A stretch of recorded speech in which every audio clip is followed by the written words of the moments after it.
আসসালামু আলাইকুম সুপ্রিয় দর্শক। সায়েন্টিফিক ক্যালকুলেটরে সবারই কিন্তু টুকটাক প্রবলেম হয়, অনেকে বোঝে না। যারা নতুন ইউজার আছেন তাদের জন্য এই ভিডিওটি। অনেকে সাইনট্যাক্স এরর চলে আসে ক্যালকুলেশন, গুণ ভাগ যোগ বিয়োগ করার ক্ষেত্রে। অনেক সময় ভুল বাটনের চাপ পড়লে এই প্রবলেমটা ফেস করতে হয়। যেমন আমার এটাতে প্রবলেমটা হয়েছিল, আমি সাথে সাথে সলভ করে পেরেছি। তো আমি আপনাদেরকে দেখাবো যে কিভাবে আপনি সলভ করবেন। এই যে দেখুন, ধরুন আপনি গুণ ভাগ বিয়োগ যাই করেন করতে গেলে কিন্তু আপনার হচ্ছে এই যে আমার এটা ঠিক করার পরে কিন্তু এখন ঠিকঠাক আসতেছে।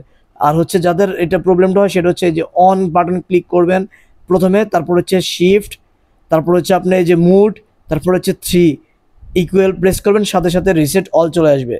এরপর আপনার এটা অটোমেটিক রিসেট অল মানে কি সব কিছু ঠিকঠাক হয়ে যাবে। তো যাদের এই প্রবলেমটা হয় আপনারা এইভাবে চাইলে কিন্তু এটা ঠিক করতে পারেন। আর হ্যাঁ, যারা আমার চ্যানেলটি নতুন আছেন অবশ্যই নতুন নতুন ভিডিও পেতে সাবস্ক্রাইব করবেন, আর লাইক কমেন্টস করবেন। আর আমার ভিডিওটি ভালো লাগলে অবশ্যই এটা সাবস্ক্রাইব করে যাবেন। এইভাবে হচ্ছে আপনি রিসেট অল দিয়ে আপনার সায়েন্টিফিক ক্যালকুলেটরটি আপনি ঠিক করতে পারবেন খুবই ইজিলিভাবে, যাদের হচ্ছে সাইনট্যাক্স এরর আসে। তো ভিউয়ার্স, ভালো থাকবেন। আসসালামু আলাইকুম।